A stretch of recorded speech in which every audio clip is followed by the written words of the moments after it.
वासुदेवाय ॐ नमो भगवते वासुदेवाय ॐ नमो भगवते वासुदेवाय ॐ अज्ञानतिमिरान्धस्य ज्ञानाञ्जनशलाकया चक्षुरुन्मिलितं येन तस्मै श्रीगुरवे नमः।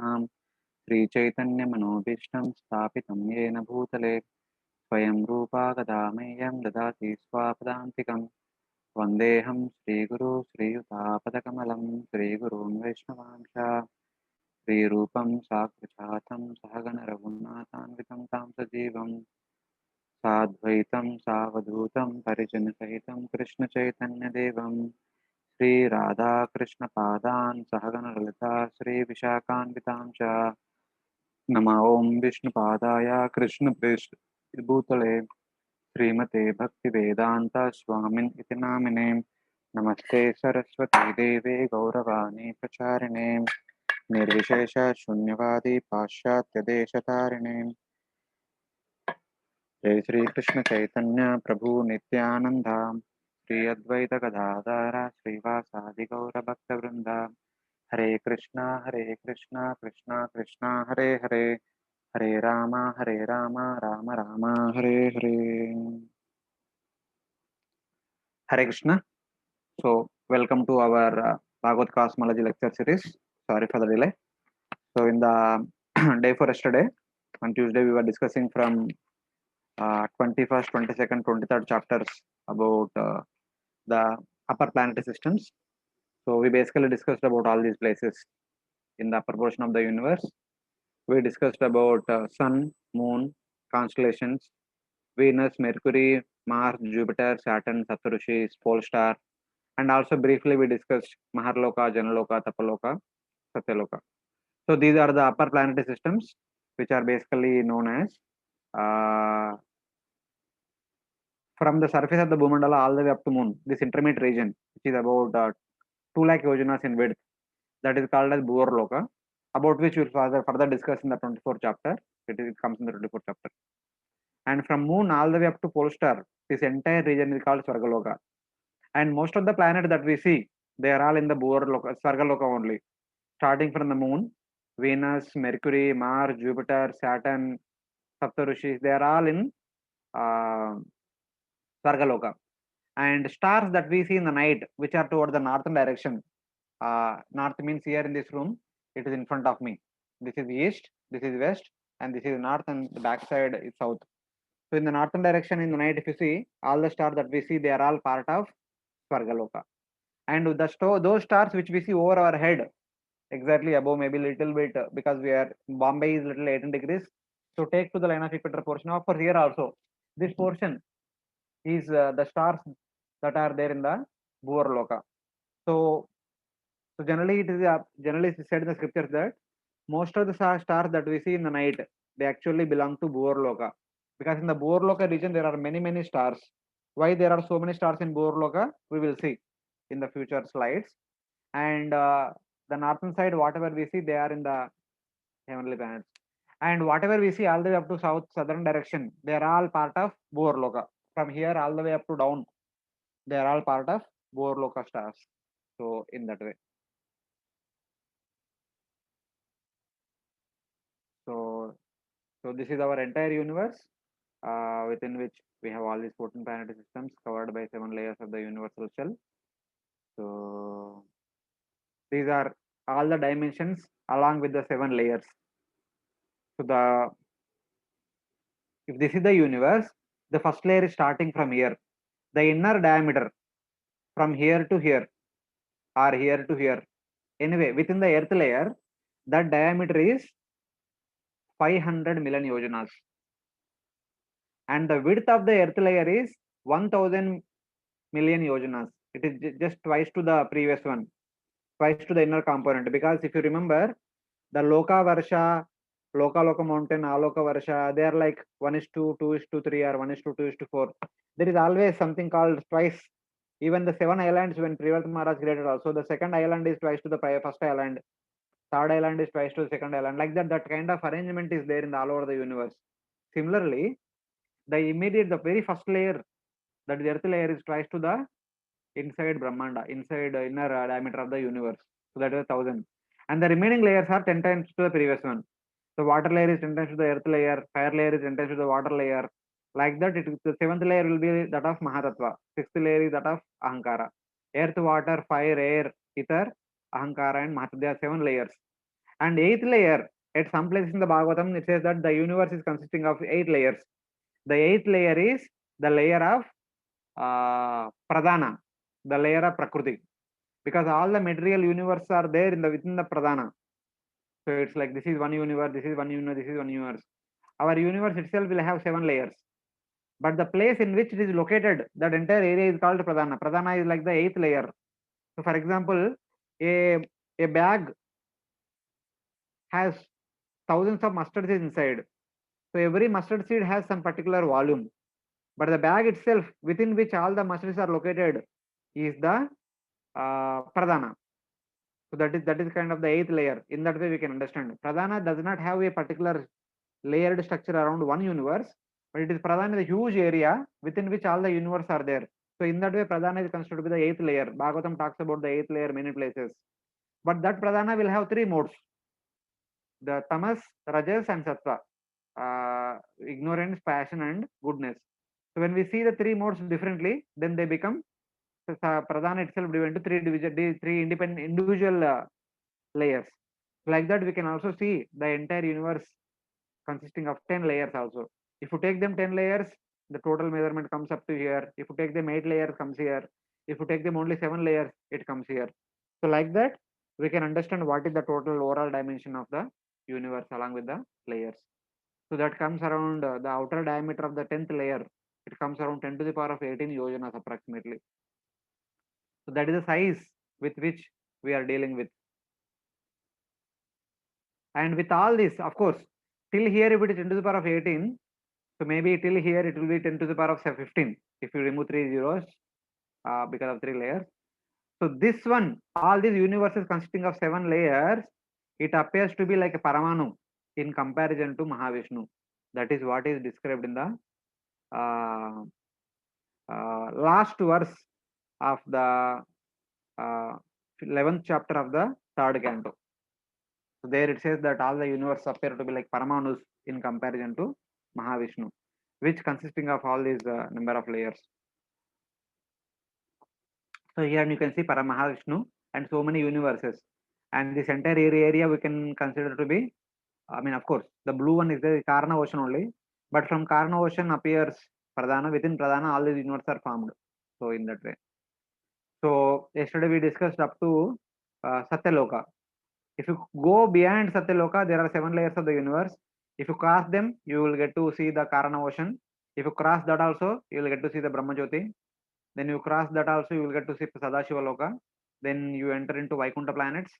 And then you enter into Madhuryadam, that is Dwaraka.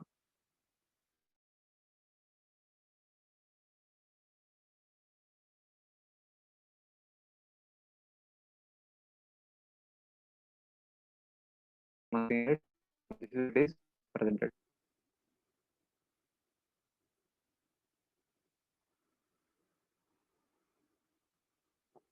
So here and you can see Sun, Moon, constellations, Venus, Mercury, Mars, Jupiter, Saturn, Saptarishi, Dhruloka, Maharloka, Janloka, Tapaloka, Satyaloka.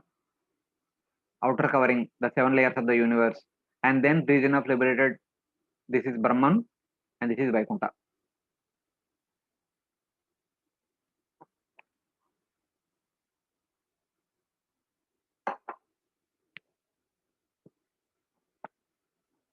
These are the point-to-point distances. These details are mentioned in the Vishnu Purana.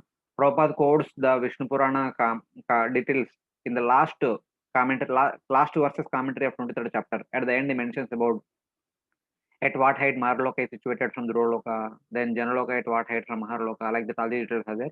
When you combine them, Satyaloka is located with respect to Sun at height of 233.6, 233.8 million yojanas. Then there is a small gap of 16.2 million yojanas. After that, the 7 layers of the universe will start. So 250 plus 7 layers of the universe. I did not put that measurement. So, but overall, if you add that, there the Brahman starts. After Brahman, Vaikuntha starts, as it is shown in the previous image. So here Brahman starts. This is all Brahman, and then Vaikuntha. So this is how The material universes are connected to the spiritual universes. So thus, uh, we have discussed the upper part of the universe. This is the lower part is Garbhodak ocean, within which Garbhodak Shaya Vishnu, and this is the Bhumandala. If you see cross section view, this is the Lokaloka mountain, which is going all the way up to in height Dhruvaloka. The first circle is Dhruvaloka, second circle is Maharloka, third circle is Janaloka, the fourth circle is Tapaloka, fifth circle is Satyaloka. And the positions which are shown in this picture are according to the dimensions that are mentioned in the Bhagavatam and Vishnu Purana. So if we magnify this portion up to Dhruvaloka, the area between two mountains and up to Dhruvaloka, that will be here. And this is Dhruvaloka, and this is the Lokaloka mountain goes in height all the way up to Dhruvaloka. And here we have Sun, Moon, Saptarushi, constellations, Shukra, Venus, Mercury, Mars, Jupiter, like that, Saptarushis and Dhruvaloka. These are also according to dimensions. In height wise, according to dimension. In length wise, so I just kind of put it together. Because the mountain itself starts at 41.1. The height of Dhruvaloka is only 3.8. So this is 3.8 and this is 41.1. If I want to put them exactly to the dimension, I cannot put it in this picture. So this entire thing becomes like a flat, small thing. So in that way. So then when we enter into 24th chapter, there in the first six verses talks about Bhuvarloka. Bhuvarloka is also called as Antariksha in Sanskrit many times. This is the sky between heaven and earth. The intermediate space between the Bhumandala and Sargaloka is called Bhuvarloka or Antariksha. Dhyau Aprithviyor Antarena Nabo Valayasta. The sky, the ether that is there within Sargaloka and Bhurloka is called Bhuvarloka. Te Antare Nantariksham Tad Ubaya Sandinam. In between these two is there Antariksha. Antariksha means Bhuvarloka, which acts like the connecting via medium for the Sargaloka and Bhuloka. This is like intermediate. There are two braids above and below, in between jam, something like that. Antariksha measures 2 lakh yojanas or 2.2 million yojanas, join both of them. It is a place of enjoyment for Yakshas, Rakshasas. Then, from the below, from the surface of the Bhumandala, the extension of the Bhumandala extends as far as the wind blows and clouds float in the sky, above which there is no more air. So the understanding that is mentioned in the Bhagavatam is the air with which we are familiar with, the air which is using for our breathing and other things, breathing and drying, etc., etc. This air will not be there after some height. Till what height it will be there? To the height wind blows, and to the height clouds float and birds swim, birds actually fly. So till that, the air with which we are familiar with is there. The air of the Bhuvarloka and the air of the Swargaloka will be of different nature. So that is the understanding. Above this, Bhuvarloka or Antariksha starts. So within Bhuvarloka, who are residing? Starting from sun, as you come down to the surface of the Bhumandala, at a height, at a depth of 10,000 yojanas, we have the planets Rahu and Ketu together. One side Rahu will be there, other side Ketu will be there. But Bhagavata mentions only Rahu. Ketu is also there along with him. And 10,000 yojanas, if you go downward, there are the abode of Siddhas, Charanas, and Vidyadharas. They are all staying 20,000 yojanas below the sun. And then Yakshas and Rakshasas stay further below at a distance of how much it is 10,000? 79.9 thousand yojanas from Siddhacharana Vidyadhara Loka. So that is the place where Yakshas and Rakshasas stay, and also Bhuta Preta Pishachas, they also stay along with them. And if you go further below by 100 yojanas, there you will get to see Bhumandala. So basically, the Yakshas and Rakshasas are located 100 yojanas above the surface of the Bhumandala. So if you take that as the first position of the Bhuvarloka residence, then half you can divide. So 50 yojanas may belong to the Bhumandala. The 50 yojanas, after 50 yojanas, the Bhuvarloka might start. So in that way, in height, so we have our territory, the Bhumandala territory can be up to 50 yojanas. That is equal to 50 into 13, 650 kilometers. We can say that much is that much in that much area we can do whatever we want. above which it will be difficult for us to enter and do anything. In that way we can understand. So here you can see the top moon is there, and below we have, what is this? Sun is there in the middle, and below the surface of the Bhumandala is there. As you go downward from the sun, at 10,000 yojanas, we have Rahu and Ketu. Another 10,000 yojanas, we have Siddha, Charanas, Vidyadharas. Another 79.9 thousand yojanas, we have Yakshas, Rakshasas, Bhuta, Preta, Pikshashas. And the 100 yojanas below is the surface of the Bhumandala. This is with respect to Pushkara Deepa we can take. Because with respect to Pushkar Deepa, Sun is located at height of 1 lakh yojanas. This entire gap is filled by all these people. Siddha, Charanas, Vidyadharas, Yakshas, Rakshasas, Bhuta, Pita, Vishashas, and Rahu Ketu, they are there. In the upper portion of the Bhuvarloka, from from here to here 1 lakh yojanas. Because some sun, moon is located at height of 1 lakh yojanas. So moon itself is the residence of Sadhyas and Pitrus. Half of the moon is occupied by Sadhyas, other half is occupied by the Pitrus. And below that, we have Gandharvas, Apsaras, Kinnaras, Kimpurushas. They are all staying in the intermediate space of this between sun and moon, which is called, that is also part of Bhuvarloka. So this is how it is being described.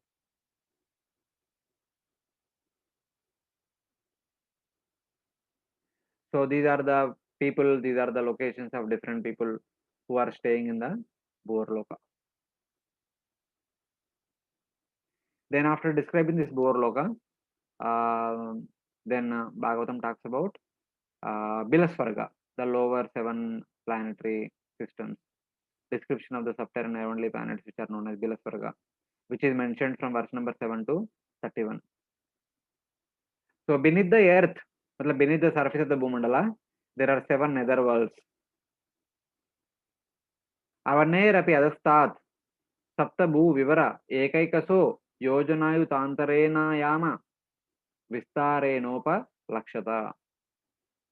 Bhu vivara means in a hollow cavities of the earth. Earth here, earth indicates Bhumandala. Their length, width, and height are 10,000 yojanas, each with a gap of 500 yojanas. They are the abodes of Daityas, Danavas, and Nagas. With wealth, power, bliss, and sense enjoyment greater than the higher planet, they live very happily here. Happiness, they live in illusory enjoyment here. Living within fine houses and wonderful gardens. With desires more unimpeded than in Swarga. So these Asuras now and then go to Swarga and attack Devatas. But Devatas will never come down to attack the Asuras. Devatas are happy in their own abode, but these Asuras are not at all happy. So the Devatas' enjoyment is keep disturbed by Asuras. Because Asuras keep waging war against heaven. But Devatas will never wage war on the Asuras. So Asuras' enjoyment is never unimpeded. And even this entire place is called, the lower planets are also called Bilasvarga. Because they also have opulences like that of Swarga, the heavenly planets. But their consciousness is very low. The Swarga is predominantly in mode of goodness, and this Bilasvarga is predominantly in the mode of ignorance. So because of that consciousness, they think that all the opulences, the heavenly opulences, whichever they have, they are all meant for our enjoyment. Even they are not satisfied with that.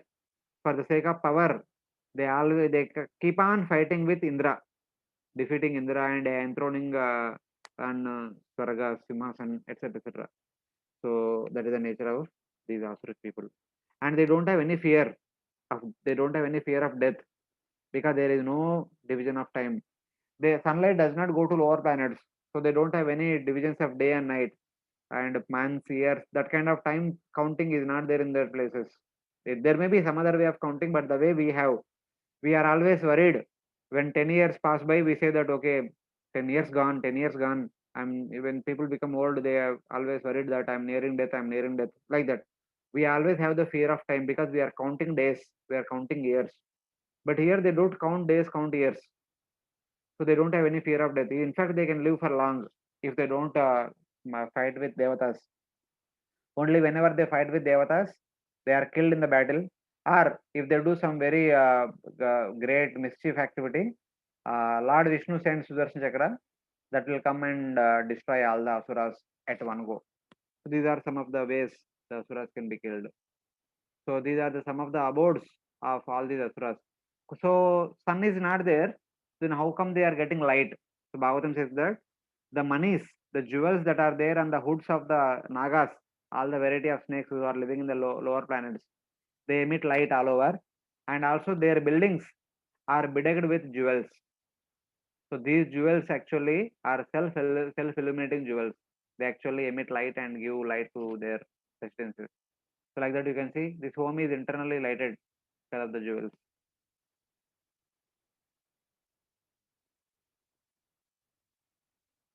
So these are the 7 lower planets about which we already discussed. Atala, Vitala, Sutala, Talatala, Mahatala, Rasatal, Patal. So the gap between them is around 500 yojanas between subsequently all put together 3,000 yojanas. So of course the next figure will be very good. Here you see these are the 7 lower planets. So Mount Meru itself is around 16,000 yojanas below, and then we have Atala, Vitala, Sutala, Talatala, Mahatala, Rasatal, Patala. All these 7 are 10,000 by 10,000 by 10,000 in their dimensions, XYZ dimensions. So height wise 10,000 yojanas here, 10,000 yojanas here, but in between them there is a small gap. That gap is 500 yojanas. So then all put together it comes around 89,000 yojanas from till here. So 7 times 10,000, 70,000 plus 86,000 plus 3,000, 89,000. So the total thickness of the Bhumandala is 1 lakh yojana. There is 11,000 yojanas is there.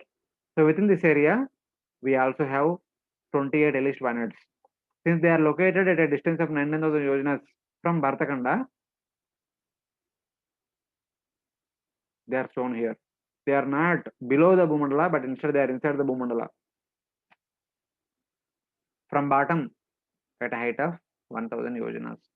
So in that way. And Lord Sankarshana, the holder of Bhumandala, is holding the entire Bhumandala. So in the Bhagavatam, there is no description of 8 elephants, especially in the 5th canto. So there is only direct description of Shesha. So I have put Shesha only. But in the Bhugola Varnam, they actually make it clear that there are 8 elephants also above Shesha. Their details comes in the 8th canto during churning of the milk ocean, and also the Banasur fighting with them in the 10th canto, but not in the 5th canto directly. The same video, the small video which we have seen previously, we will see once again.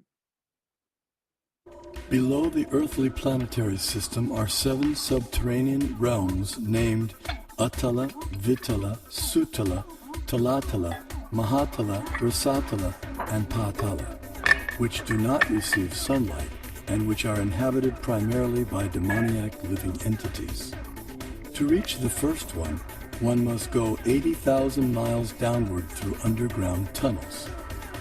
At successive depths of 80,000 miles are the remaining 6 netherworlds, all of which are fully developed underground civilizations. In the 4th level downward, Talatala Loka, lives the magical architect Maya Danava, who has designed many brilliantly decorated cities where proud materialists reside. Below the netherworlds are the 28 hellish planetary systems. The demigod of justice, Yamaraj, judges the unrighteous human beings after their deaths and sends them to one of these planets. There, errant souls are administered appropriate punitive measures corresponding to their misdeeds.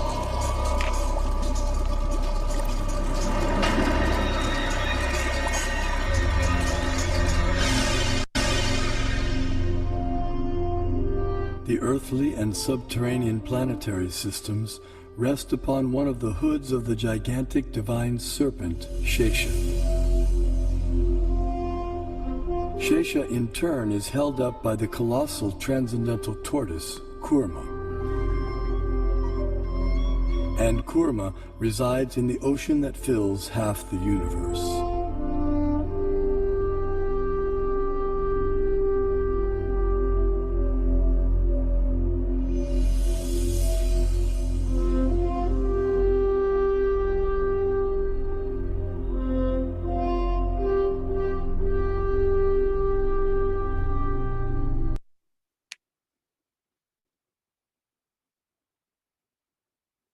So we'll go back a little bit.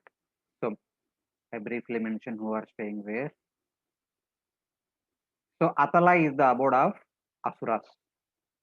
There was a asura known as Mayadanava. So he actually lives there, and he has mystic potency. He had so many tantric, uh, he knows tantric vidya. So that Maya actually had so many kind of uh, mystic places, mystic potencies, etc. Because of which he constructed wonderful townships all over the seven lower planets. And then, especially in Atala, so there is a special kind of thing is mentioned in that here like that. Where is that? Atala. Is Mayadanava lives here. He had 96 kinds of mystic powers. So through his Anning, he created three kinds of ladies: Swairani, Kamini, and Pumshali. So these three ladies, he created them for the enjoyment of the men.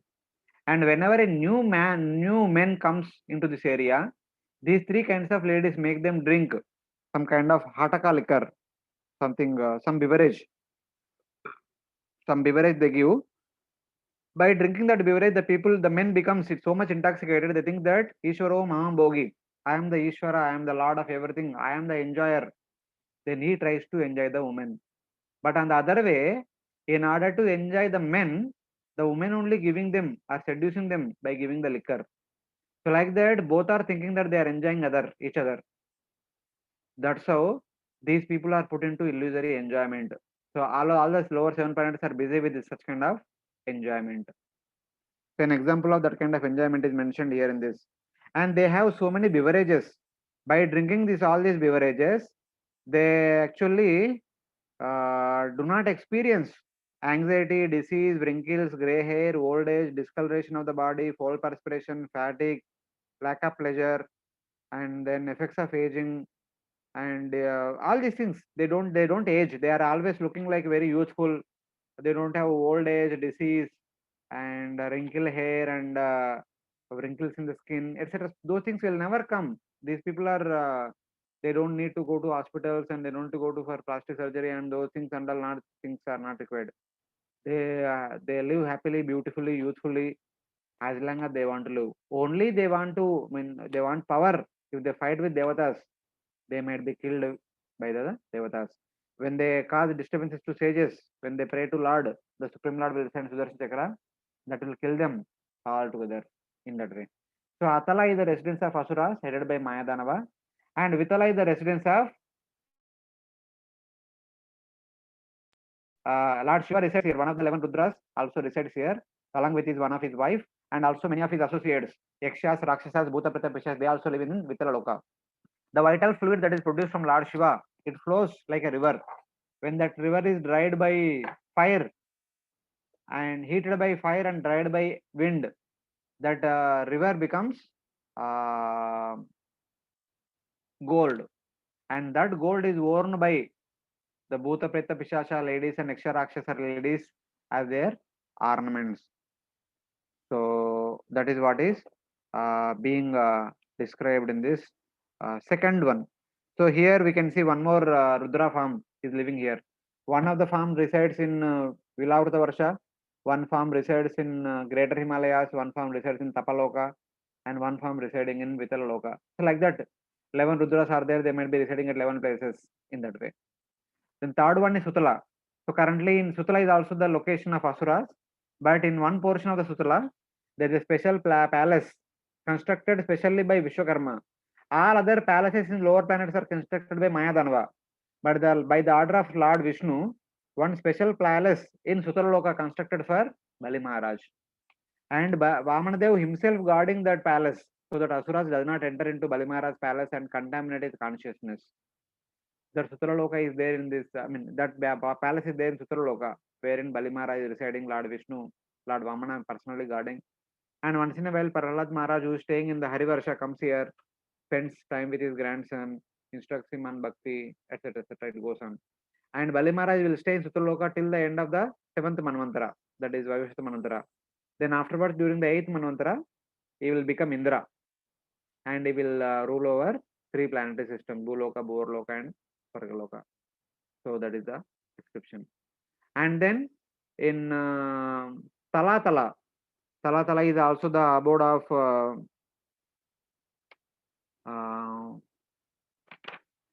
whose abode is that? Below Talatala.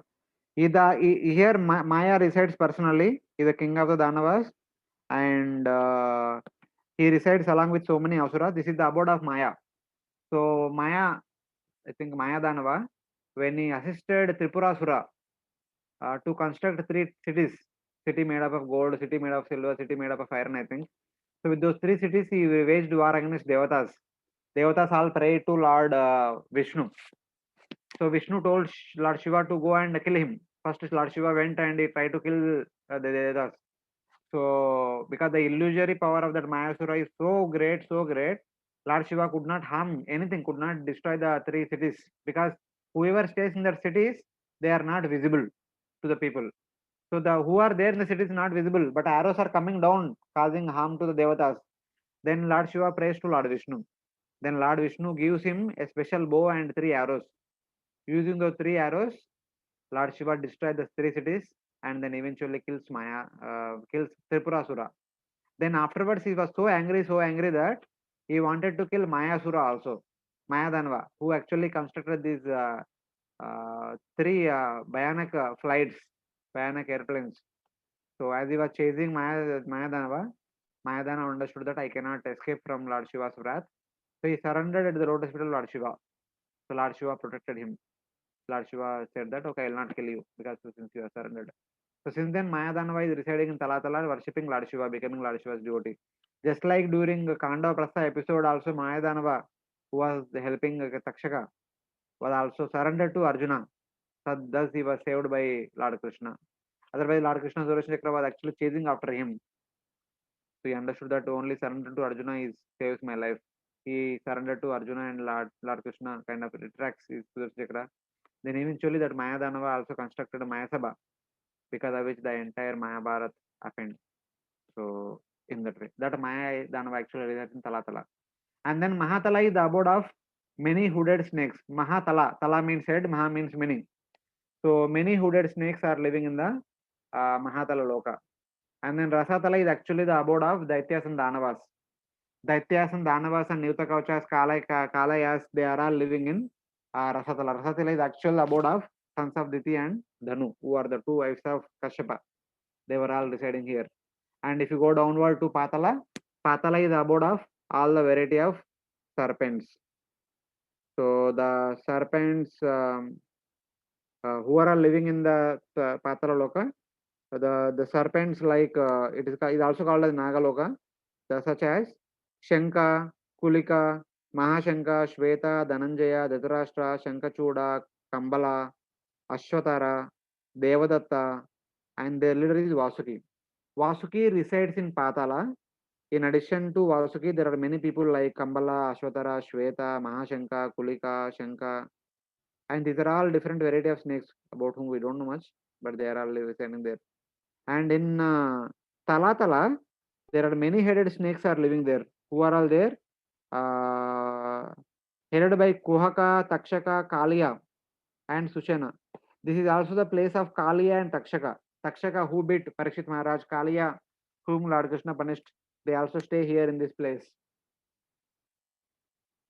Sushena, who are controlled by anger. These people are all, these snakes are all residing here. They are the leaders. There are many more snakes also. So in that way, it is mentioned.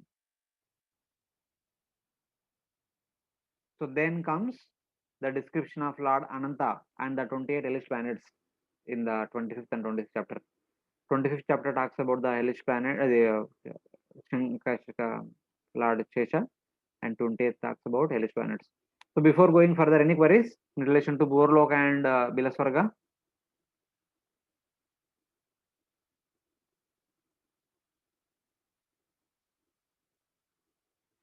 So there is a query in the chat box. Is Mayadanava is in Atala or Talatala? So his main residence is in Talatala, but the same Mayadanava himself constructed all the palaces all over. So even Atala also they consider Mayadanava to be the leader. He is kind of one of the important asuras. So he can be at both places, but his main residence is in Talatala. That is what Bhagavatam says. Difference between Maya and Mayadanava, I think both are same only. Or there is one more thing. There is, I think it is mentioned in the Atala, the son of Mayadanava. Maya is the son of Mayadanava, like that. I think it is mentioned. I'll read through the verse. Atala, there is a demon, the son of Mayadanava, named Bala. So who created? Sorry, it was not Maya. It was actually Bala. So he is the son of Mayadanava. Mayadanava stays in Sutala, Mahatala, and his son Bala is the king of Atala. But Mayadanava in general is the architect of all the asuras. He constructed beautiful palaces for the entire 7 lower planets. And his son also has some mystic powers. His name is Bala. He stays in Atala. So little confusion.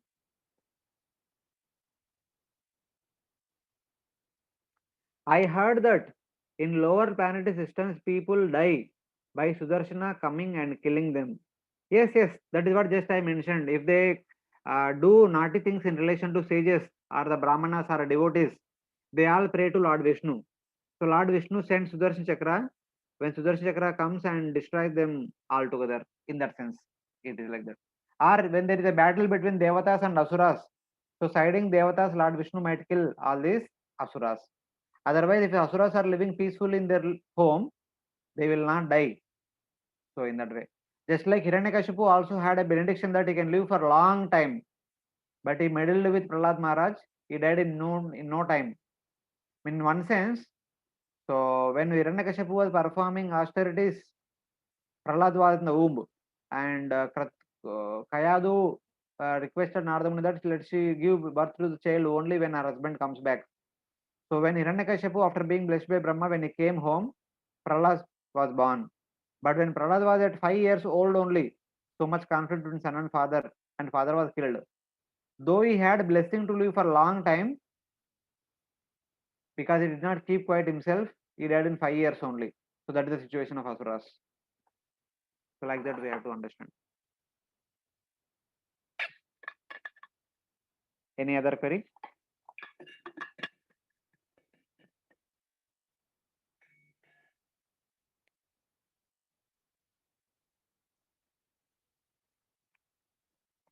We will discuss about it. That is 26th chapter, Abode of Emerald.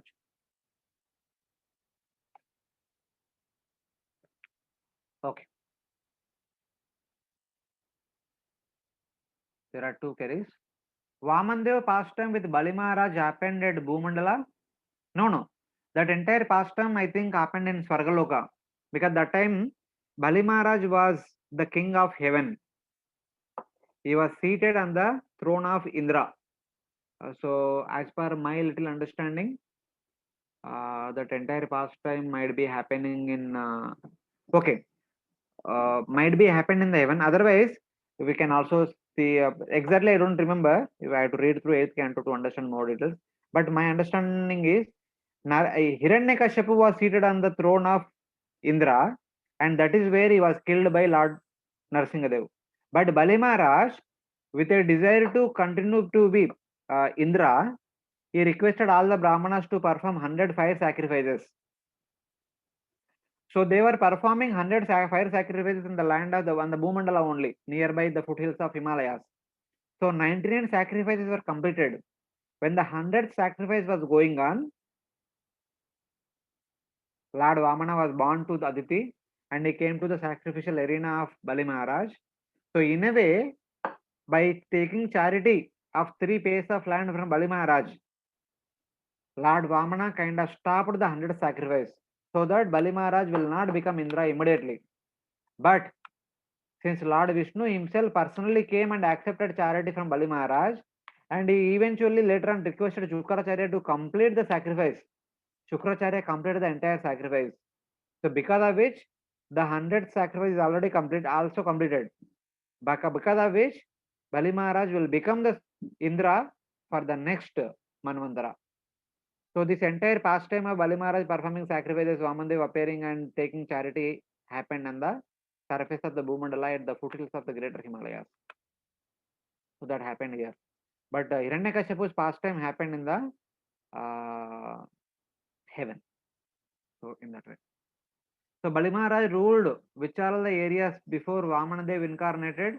He was ruling Bhuloka, Borloka, Sargaloka and also lower 7 planets. He was the ruler of the 3 planet systems completely, except Maharloka, Janaloka, Tapaloka, Satyaloka. So in that way.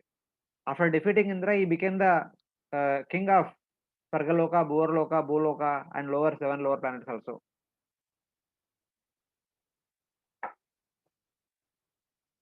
So then, a reason for many stars in Borloka. But then why Bali Maharaj is worshipped in Kerala?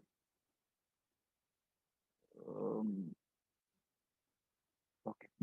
I'll go a little bit 2 slides before Borloka. Thank you for asking that question. You could have asked that time only. See here you see. In Borloka, the residents are all of Gandharvas, Apsaras, Kinnaras, Kimpurushas, Rahu, Ketu, Siddha, Charanas, Vidyadharas, Yakshas, Rakshasas, Bhuta, Preta, Pishashas. All these people, they don't have their homes constructed like ours. Every person is given one airplane like that of Kardama Muni. The way Kardama Muni had created the aerial mansion for the pleasure of Devahuti, that is the way all these people are residing. So every person's home is one flight, one airplane. And we will see all those airplanes like the stars from here. They were all residing in the airplanes. We see them as stars from our respective places. So that's why I said there are many stars that are seen in the Borloka area. So you see, this is the Earth globe, and India is here. From India, when you stand like this, we see into the sky this side, or we see into the sky this side, or perpendicular to us, or back side of the screen. So all this entire area is, which is above our head, is the Borloka region. So whatever we see in the above our head, they are all the residents of Borloka. Every person of mentioned here, they were all living in the airplane. Those airplanes are seen by us like stars. For example, when Chitraketu Maharaj, if you happen to read through the 6th canto later on, when Chitraketu Maharaj was blessed as after performing Ashtatis, when he became Vidyadharas, he became the king of Vidyadharas. The Vidyadharas are here. He was also given an airplane. In that airplane, he was traveling for 1 lakh years. Lord Sankarsana thought that, okay, I will make you Vidyadhara, king of Vidyadhara, so that you can worship me, but you want to stay here only as Vidyadhara. 1 lakh years passed. So in order to bring him back to Vaikunta, he inspired Mother Parvati to curse him, so that he will come to spiritual world immediately by becoming Vritrasura. So it is like that. So they all actually travel in their respective vimanas. Everyone has their vimana at their home in that sense. In that sense, there are more airplanes or more stars that are seen in the Borloka region.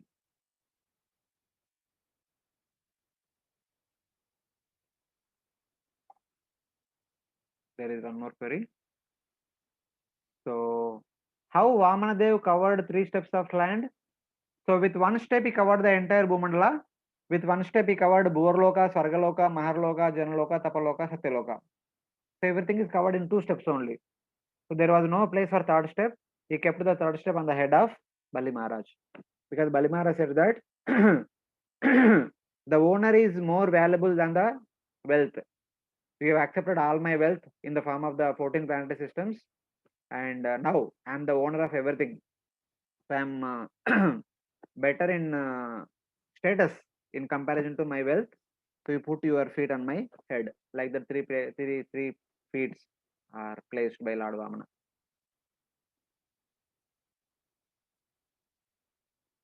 So why Bali Maharaj is worshipped in Kerala? There could be some pastime connected to this entire pastime. So I mean, you people know. Some of you might be from Kerala and you might know about details more. I don't know exact details. So because the 7 lower planets are also part of Bhumandala, they are not existing separately. They are inside the Bhumandala. So when Bhumandala is covered by 1 feet, that means the 7 lower planets are also covered by that feet. So in that sense, we should see.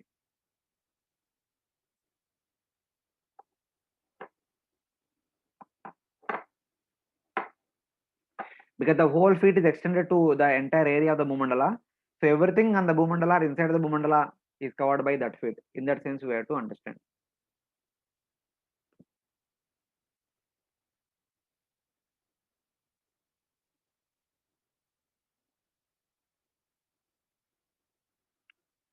Okay. Any other queries? Hare Krishna, Prabhuji. Prabhuji. Some devotees here are asking that did this Narsim Dev and Hiranyakashipu pastime happened in, like heavenly planets, Swargaloka, or Yes. Heavenly planet that I mentioned, it all happened in the heaven. So Prabhuji, then how we have the places related here also, like Ahobilam and the other places? Yeah. Ahobilam is also one of the prototype places that we were discussing about Lanka and other places few days last class. So what happened na? Whenever Lord Vishnu appears, Garuda or Shesha always accompany him. So, but this time when Narsingadev appeared, he appeared alone from the pillar. So eventually, when sages were discussing the pastime of Lord Narsingadev, Garuda was hearing. So he heard it, and he was so much astonished that I want to see the form of my Lord in the Narsingadev form. Then he requested the sages, please tell me how can I have the darshan of Lord Narsingadev. The sages requested him to go to Bhumandala, go to Bhartavarsha, go to Bhartakanda, go to the Sheshachala mountain, and there perform austerities. Then you will have the darshan. He came to the mountain range of Ahobilam and he performed austerities. As a result, he had the darshan of Lord Narsinga. Then he requested Narsingadev to please enact, please show me the entire pastime. I want to see the entire pastime. So Lord Narsingadev relayed the entire pastime of Prahlad Maharaj and his appearance and killing Hiranyakashipu. So then eventually Garuda requested Lord, my dear Lord, somehow or other I could saw your pastime, but what will happen to the people of this Bhartakanda? So for their benefit, may you please stay here only in your deity form, revealing your pastimes. So then Lord stayed in the same mountain in different deities. We have Jwala Narasimha, Koda Narasimha, Vardha Narasimha, like this, all the Narasimha forms on the mountain. They are all because of Garuda. So I think 3-4 forms are there. Malol Narasimha, later on marrying Mother Lakshmi. The 3-4 forms which are there in the main mountain, they are all because of Garuda. So since then Lord is staying there only, giving darshan to all of us. So in that way it is. There is one more query. Okay, I think this is also, yeah, this we already addressed.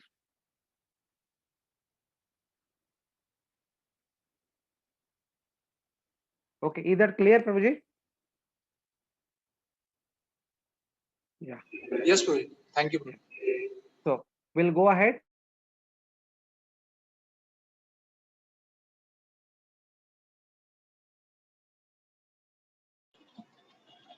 Yes, Prabhuji. We can go.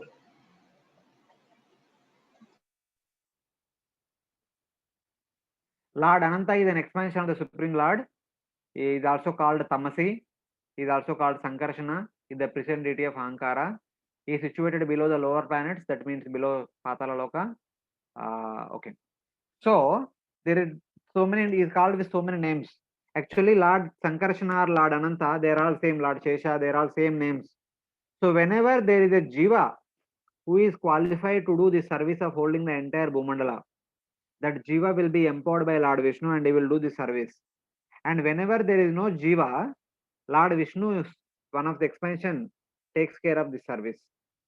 So in either case, when Jiva is empowered as Shakti Avesh Avatar where Lord himself expanded, in that sense he is also Lord. He is also Jiva, he is also Lord because he is Shakti Avesh Avatar. So take considering like that, since he is Shakti Avesh Avatar, Bhudharana Shakti embodying with, so he is glorified in this chapter. He is also called as Sankarshana because he attracts the senses and the sense objects, and is also present deity of Ahankara. If anybody has the problem with Ahankara, me and my concept, Aham Mameti, if somebody want to get rid of that Ahankara, they can actually pray to Lord Sankarshana and they can be freed from this particular thing. And then Lord Sankarshana is actually witnessing all of our activities. This Lord Ananta is witnessing all our activities. He is actually hoping that we will practice bhakti and go back home back to Godhead. But we are so adamant, we don't take to bhakti and we want to enjoy sinful activities, and we want to enjoy the results in a sinful way. So he becomes very angry at the end of the Manvantara and also at the end of the day of Brahma. He from his Brukuti comes the 11 Rudras, and they actually embody the anger principle of Lord Sankarshana. And from opening their third eye, they actually emit a lot of fire with which they will burn all of us. They will burn 3 planetary systems by which they are all destroyed. Again, they will be created in the next day of Brahma. So his anger is so much that you people are are very indifferent to the path of bhakti. You don't want to take bhakti and go back to Godhead. You don't have any qualification to live anymore. With that anger, he actually kills all the living entities by the fire emitting from the Burukuti of 11 Rudras who are born from his own forehead. So in that way, he embodied the principle of tamas. Thus, he is the in charge of destruction. So in that way. And Lord Sankarsana is the source of 11 Rudras from that point of view. And Lord Shiva, he considers Lord Sankarsana to be his own source. That's why we have seen that Ilavrata Varsha Lord Shiva offering prayers to Lord Sankarsana. His own source. It is Ishtadev. Lord Shiva's Ishtadev is Lord Sankarsana. So this Sankarsana is one of the expansion of that Lord Sankarsana, who is one of the Chaturvyuhas. Vasudeva, Sankarsana, Pradyumna, Aniruddha. That Sankarsana is the original Vishnu Tattva. He himself empowers this Jiva. Currently, the Jiva who is holding the entire Bhumandala is the son of Kadru. Kadru is one of the 17 wives of Kashyapa. So Kadru gives birth to Shesha. So Shesha prayed, Shesha seeing all the conflict between Garuda and all the other snakes, other sons of Kadru, he was very much disturbed. And he went to forest and performed austerities to please Lord Brahma. When Brahma appeared, asked, what do you want? He said that let me have friendship with all my co-brothers, because my father Kashyapa had 17 wives and he had different variety of sons. Let me have friendly dealings with all of them, even including snakes. I mean, including Garuda. Then Lord Brahma said, okay, no problem. Let you have all the friendship with everyone. Then Shesha said that I want to serve Lord Vishnu some way or other. I want to serve all of you. Then Lord Brahma requested him, please go down Bhumandala and hold the Bhumandala. Then Shesha asked, how long I should hold the Bhumandala? Then he said that after going there with your 1,000 hoods, you continue to glorify the glories of Lord Vishnu. When the glories come to an end, then you stop holding the Bhumandala on your head. So even now also Shesha is glorifying Lord Vishnu's wonderful qualities and activities and pastimes. They have not come to an end. As soon as they come to an end, there is Pralaya. The entire Bhumandala will submerge into Garbhodaka ocean. So like that we have to understand. Thus being requested by Brahma, Shesha, who is the Shakti Avesha Avatara, who is the son of Kadru and Kashyapa, is actually holding the entire Bhumandala on one of his 1,000 hoods. And he feels it to be like a white mustard seed. He easily supports the entire Bhumandala for its continued existence so that it does not sink into Garbhodaka ocean. So this is the purpose, this is the service of Shesha or Ananta. Thus is called as Sarvaloka Durandara. So he is gauging the stability of all the planetary systems. Since Bhumandala is stable, the Borloka and Sargaloka, they are also performing their activities in that sense. So here, if this is Vasudeva, this is Sankarshana. When Vasudeva becomes Vishnu, Sankarshana becomes Ananta Shesh. And this Ananta Shesha expands himself as Sheshanag to hold the Bhumandala. And this is different from that. But when there is a Jiva, this Sankarshana will empower that Jiva with his energy, potency, so that he could hold the entire Bhumandala for the rest of the day of Brahma. So in that way, both are different and also same. And whenever Lord appears in various avatars, and this Sankarsana is always accompanying him. So when Lord Krishna appeared, he already appeared as Balramji, but on the other way, he also escorting Vasudev to take Krishna from Madura to Gokul. So in that way. But from his expansion, that Shesha is holding Bhumandala, when he becomes angry, from his Dukuti appears the 11 Rudras, who actually destroy the 3 planetary systems at the end of the day of Brahma. So, but since Prabhupada translates in these verses that Shesha is holding the entire universe, the universe appears to be like a mustard seed. So our ISKCON devotees draw image like this. They draw the picture like this, that Shesha is holding the entire Bhumandala. But there is a correction here. Shesha is not holding the entire universe, but he is holding only the Bhumandala. So there are many references that Lord Sankarsana, Lord Shesha is holding only Bhumandala. So before going to references, here you see, this is the entire universe. This is the Bhumandala, this is the 7 lower planets, here the Garbhodaka ocean. And some people think that the Garbhodakshai Vishnu, whoever is having the Anantashesha as his bed, that Anantashesha is only holding the entire Bhumandala, having the 7 lower planets also. But that is wrong. This Anantashesha, who is the bed of Lord Vishnu, is nothing to do with the holding of Bhumandala. Both of them are different. So this Anantashesha, who is holding the Bhumandala, is different from that Anantashesha who is becoming the bed of Lord Vishnu. That personality is Vishnu Tattva. Here is Vishnu Tattva, he is direct expansion of Lord Balramji. But this personality is a Jiva Tattva. But he is a Shakti Avesh avatar, specially empowered by the science and Sankarsana. When 4 Kumaras from Janaloka, when they came following the path of Ganga, when they came down to these lower planets, when they approached Sankarsana, the Sankarsana opened his eyes and spoke Bhagavatam to 4 Kumaras. So in order to speak to them, he himself manifested another 400 Vaikuntha Vasi form, and then he spoke that 400 Vishnu, because since he is a Shakti Avataras, he can manifest that form, and he spoke the entire Bhagavatam to 4 Kumaras. So this description is there in 3rd canto 8th chapter. The first 10 verses talks about 4 Kumaras hearing from Lord Vishnu, Lord Sankarsana. That Sankarsana is this only, the Shakti Avataras. So here you can see, these are the various references that are indicating that Lord Sankarsana is holding the Bhumandala, not the entire universe. The second verse says that Esedam Kiti Mandalam Bhagavato Ananta Murte Sastra Shesha Ekasmin Eva Shirasi Triyamanam Siddhartha Vakshate. He who has thousands of heads, and one of his heads is holding the entire Bhumandala, Kiti Mandalam, and it appears to be like Siddhartha, white mustard seed. Then the same chapter 12th verse says that Murdhani Arpitam Anuvat Sarda Murdhno Bhugolam Sagiri Sarit Samudra Sattvam. The Bhugolam means the entire Bhumandala along with mountains, rivers, oceans, and all the variety of vegetation and living entities. It appears to be like a Anuvat, like a Paramanu, like an atom on his head. And then 13th verse says that Mule Rasaya Sita Atma Tantro Yoli Raya Kshamam Sitaye Bibarti. Mule Rasaya, being situated at the root of the Rasatal Loka, that is below Patal Loka, being situated at the root of the entire lower planetary systems, is actually holding the entire Bhumandala so that it can exist in a stable condition. Then 21st verse, he said that Naveda Siddhartham Iva Kvachit Sitam Bhumandalam Murdhna Sahasra Damshu. In the 17th chapter, where Lord Shiva is offering prayers unto Lord Sankarsana, he says that he is the one, the Murdhna Sahasra Damshu, the 1000-headed Lord Sankarsana holding Bhumandala on one of his heads, but he does not understand that something is there because it appears to be very insignificant, Siddharthavat, for Lord Sankarsana.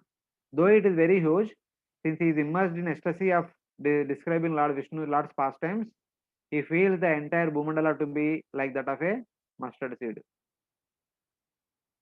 And then finally in the 6th canto, 16th chapter, when Chitraketu Maharaj was offering prayers to Lord Sankarsana, he was also glorifying Lord Sankarsana like that.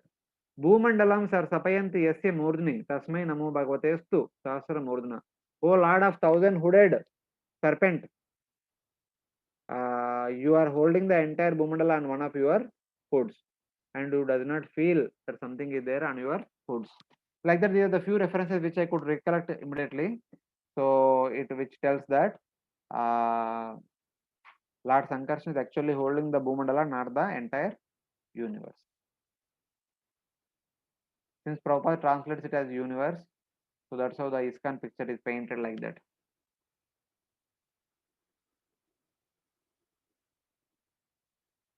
Yeah, the query is the Ananta supporting Bhumandala and the Lord's bed are different. Yes, both are different.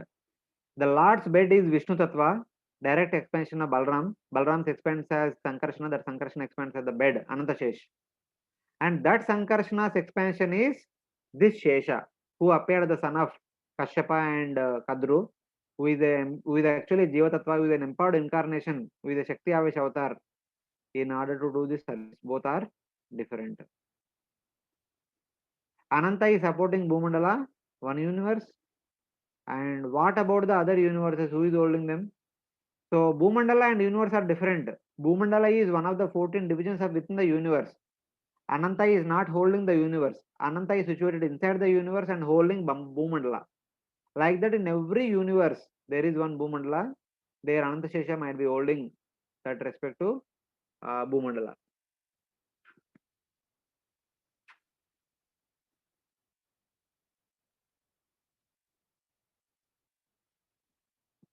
So it is like that.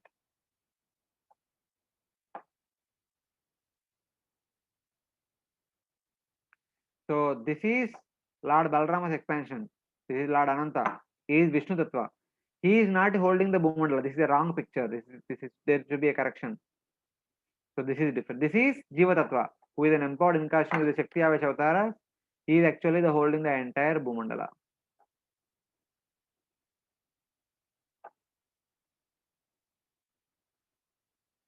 So down below Patala Loka, as you go downward by another 10,000 yojanas, there we have Pitruloka. The Pitrus known as Agishwastas are residing here.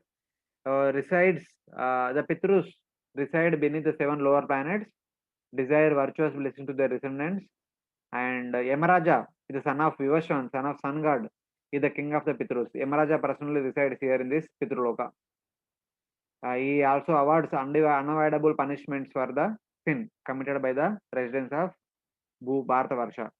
The people of Bharatavarsha, after their death, they will go to hellish planets in order to go through their punishment for their sinful activities. So, and adjacent to this Pitruloka, where Yamaraj is residing, there are hellish planets. They are located beneath the 7 lower planets and slightly above the Garbhodak ocean, and situated 19,000 yojanas below the Bhartakanda. Below Bhartakanda. Here head refers to Bhartakanda. So 3:30:24. That is the verse you can refer to. Yojananam Sahasrani Navatim Nava. Navatim Nava Sahasrani. That means 19,000 yojanas. Chadvana. Tribir Murter Dwarbhyam Va Nita Prapnoti Atana. So within 2 to 3 muhurtas time, the dead person, the soul along with the subtle body will be taken to this Yamaloka within 2 to 3 muhurtas. If people are kind of detached from their home and family member, they will go in 2 to 3 muhurtas. But if people are too attached to their family, their wealth, their bank balance, and their factory and all these things, for them to leave this world and go to hellish planets, it takes a lot of time. They are dragged by Yamadutas. Thus, they will take 10 days, 12 days, 30 days, sometimes 6 months also. So, they will take time accordingly, according to the level of their detachment. So, then they will be taken to Himalok. There is a judge where Yamaraj is seated. His karma his activities are being listed by Pritargutta. Then Yamaraj gives punishment accordingly. If they have performed sinful activities, they will be sent to various hellish planets where they will go through various kinds of hellish punishments. So in that way. So then, as being awarded by Yamaraj, there are 28 variety of hellish planets. These are the famous hells. In addition to them, there are many more. But Srimad Bhagavatam talks about these 28 hellish planets in 28 verses. So by doing what kind of sinful activity, a person gets what kind of punishment. So that is being described in the last chapter. This chapter talks about all the variety of hellish planets. So those interested, they can read through all these verses. Basically, by doing what kind of activity, they will get what kind of hellish punishment. So every hell has a different way of punishing the sinful person. That is being described in this chapter. Thus, in the lower side, after Patala Loka, we have the Pitruloka or the Hemaloka located at a depth of 10,000 yojanas. That is where the hellish planets are there. And then 1,000 yojanas still Bhumandala is there. Then we have Sheshanag. Sheshanag along with the 8 elephants and Kurma, they all occupy a space of the intermediate space of 1 lakh yojanas. After that 1 lakh yojanas, there we will see the entire Bhumandala. So that is the the remaining downward picture. So there is the dimensions. So here you can see. So this is the Bhumandala, the upper surface of the Bhumandala. So within which we have 7 lower planets, above which we have Rahu and Ketu and other people are there. Sun is there. Above Sun, Gandharvas came, Apsaras, and then on the moon planets we have these two devatas. Who are they? Sadhyas and Sadhyas and Pitrus. And in this intermediate space between moon and sun, we have Gandharvas, Apsaras, and Kinnaras, Kimpurushas.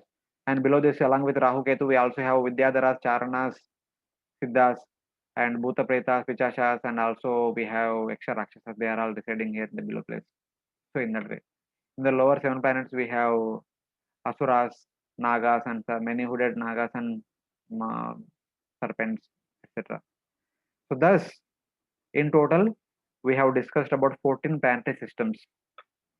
So this is the Bhumandala, and above Bhumandala we have Borloka all the way up to moon. From moon up to Viroloka we have Sargaloka. Then we have Maharloka, Janaloka, Tapaloka, Satyaloka in the upper position. And this is the Borloka, wherein there is Rahu, Siddhacharana, Vidyadharas, and Rahu Ketu, and Yakshas, Rakshasas, Bhuta Preta. They are all there in the this one, Borloka. And in the lower 7 planets, they are Atala, Vital, Sutala, Tatala, Mahatala, Rasatala. They are all situated within Bhumandala. And here you have 28 illustrated planets, the 28 dots. The white one is the Pitruloka, where Yamaraj is personally residing along with the Pitruloka residents. And below this, we have Shesha, who is holding the entire Bhumandala on his woods. And Shesha taking the help of Kurma, who is floating on the Garbhodak ocean, so that Kurma can help Shesha to stay stable. So these are the description of all the 14 planetary systems. Maharloka, Janaloka, Tapaloka, Satyaloka. Then we have 7 layers of the universe: earth, water, fire, air, ether, Mahatva, and Falsiva, and Mahadatva. Here the 7 layers of the universe.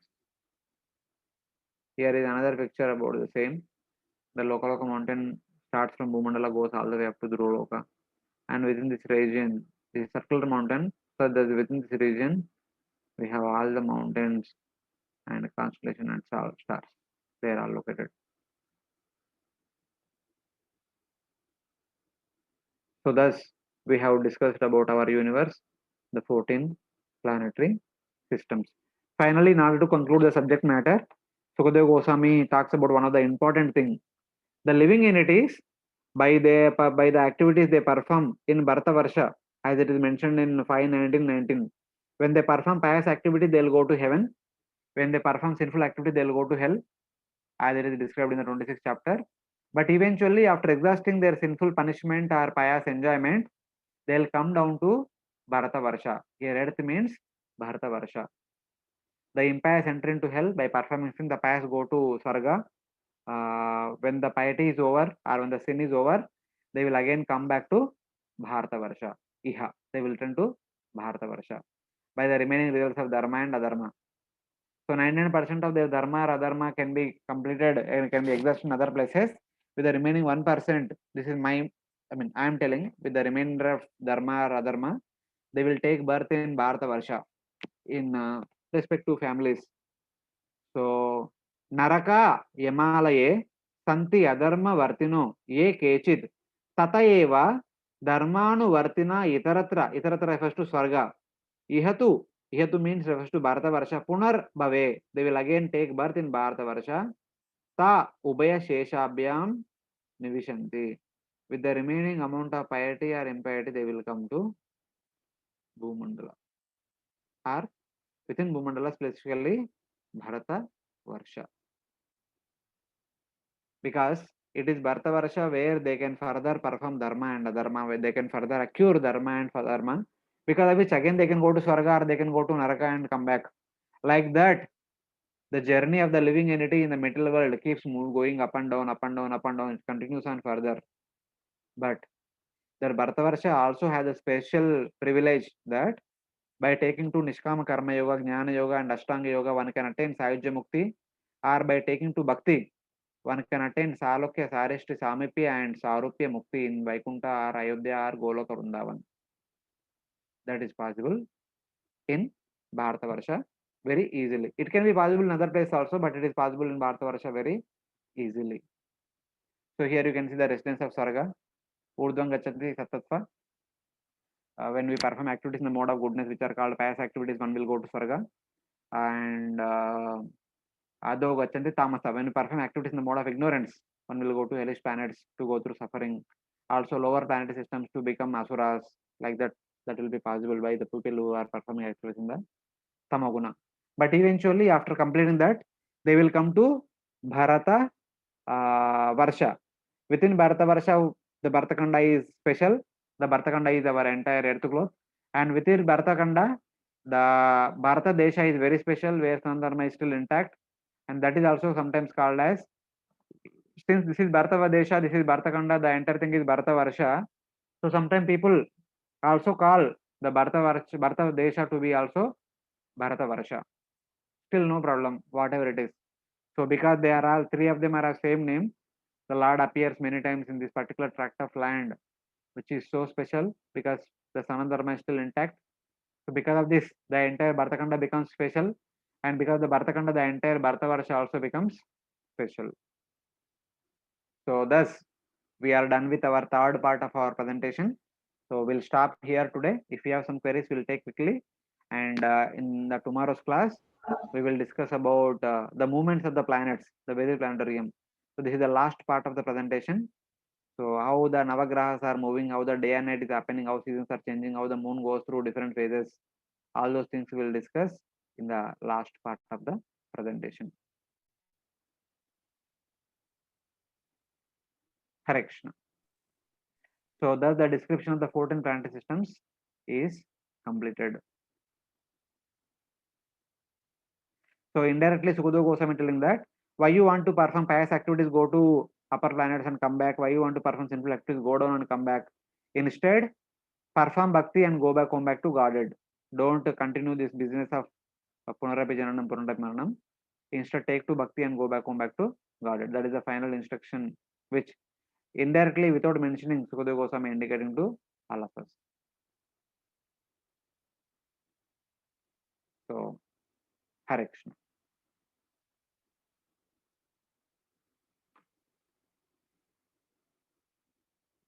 So, yeah, if there are any queries, we can take now. If there are no queries, we will stop.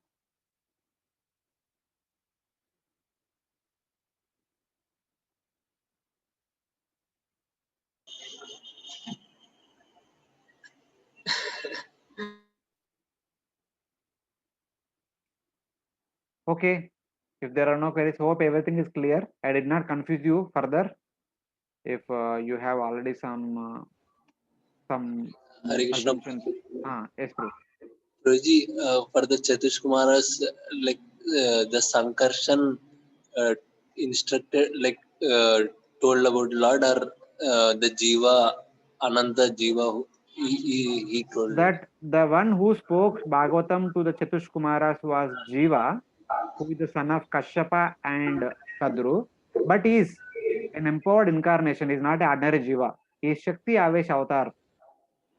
The Sankarshana currently, who is holding the entire Bhumandala, who is called Ananta or Shesha, is actually an expansion and an empowered incarnation of the original Sankarshana, who is an expansion of Lord Balram. So in that way. So he is as good as Lord only. Like Parashuram is also a Shakti Avesh Avatar. He is a Jiva, he is the son of what is his name? Jamadagni. But we worship him as Vishnu's avatar, he is Shakti Avesh Avatar. From the same way, we can also worship Lord Shesha, who is holding the entire Bhumandala also. So no problem. Thank you, Prabhuji. There is a query in the chat box. It says that I wanted to know that you told Lanka is 100 yojanas from Naveshwaram, but that is 1300 kilometers. Then it will lead only till somewhere near Australia. Okay, oh, intelligent. You are counting it like that. How can we understand this? It is supposed to go to somewhere out of Antariksha. Yeah, perfect. A very good question. I don't have any answer for this. I can speculate, but it may not be good. And my understanding is, when people ask such kind of question, I'll say like this. So you should not see the entire globe like this. From the top, when you see, I don't know whether I have some image or not.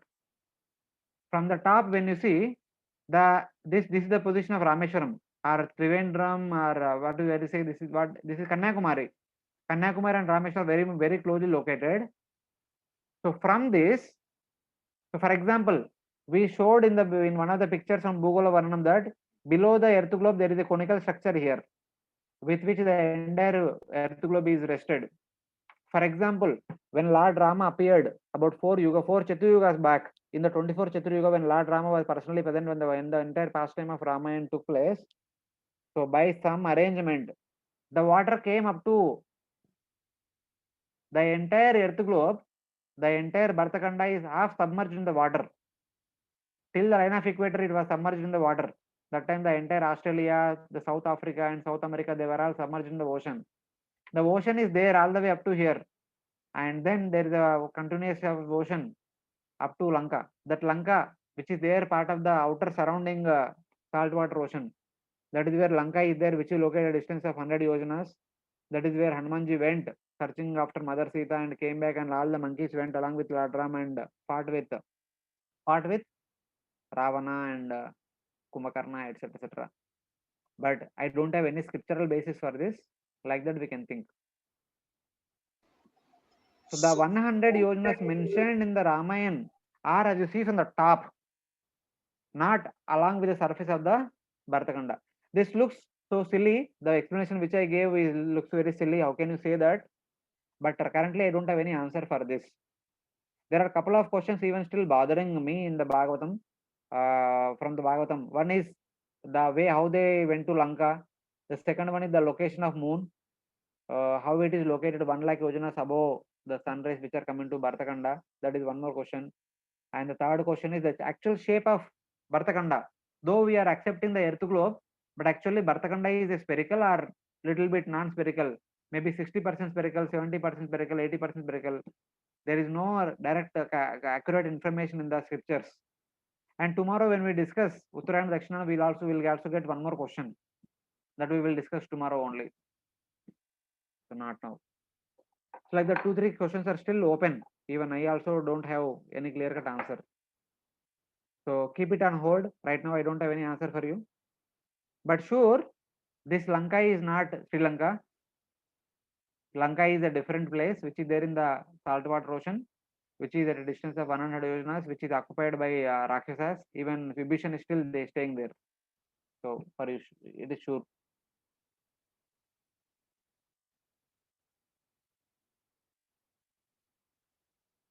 Any other queries from any other devotee?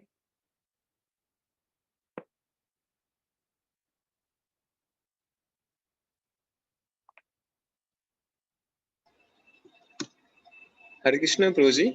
Ah, yes, true. Prabhuji, Hanumanji went to take Jadi Booty, so he went to Greater Himalayas or our Himalayas. Any preference? It could be any of the two. He can go to Great Himalayas also without any problem, because he is such a great personality, can fly to Great Himalayas very easily. One of his expansion, Madhvacharya, also could jump all the way there. So it could be either of the two. Our Himalayas also sages were there, Jadibuti can be there, and Great Himalayas also sages are there, Jadibuti can be there. So exactly I don't know, because I have read Ramayana long back. We have to read through each and verse by verse, then we exactly get actual information. Since Mahabharata I read recently, so the kind of past tense connected to Pandavas are a little very clear. So I mentioned about all of them in the previous slides. So Ramayana thing, that mountain which is known as Gandhamadana can be there in both the places. That is not a problem. He could go.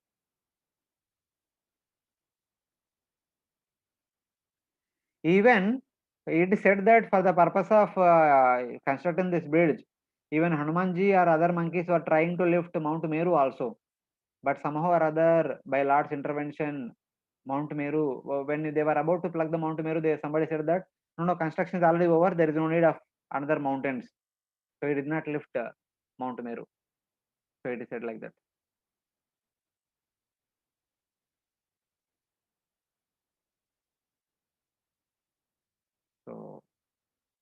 If they could go all the way up to the 7th island, 7th ocean, can't they go to Greater Himalayas?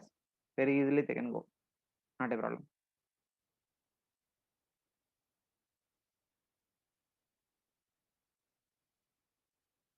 I think there are no more queries. So we'll stop for today and we'll continue tomorrow.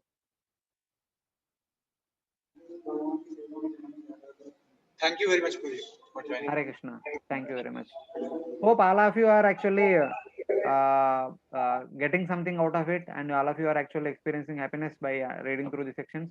If you read through further, you will get more details about all the places in Bhagavatam or other Puranas. Those who are interested, they can go through all those sections. Otherwise, for first time reading, you can read through the commentary of Srila Prabhupada. Srila Prabhupada does not give much commentary on these verses, but for more details, you can also read through the commentary of Srila Vishnu Chakravarti Thakur.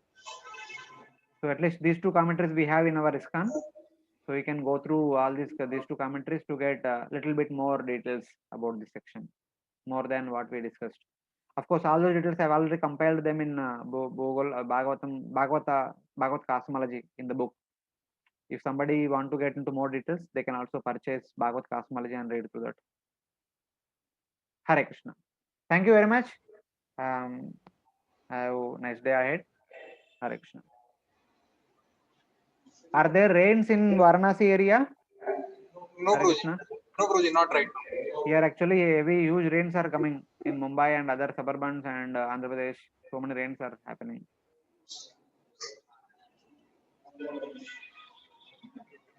Hare Krishna.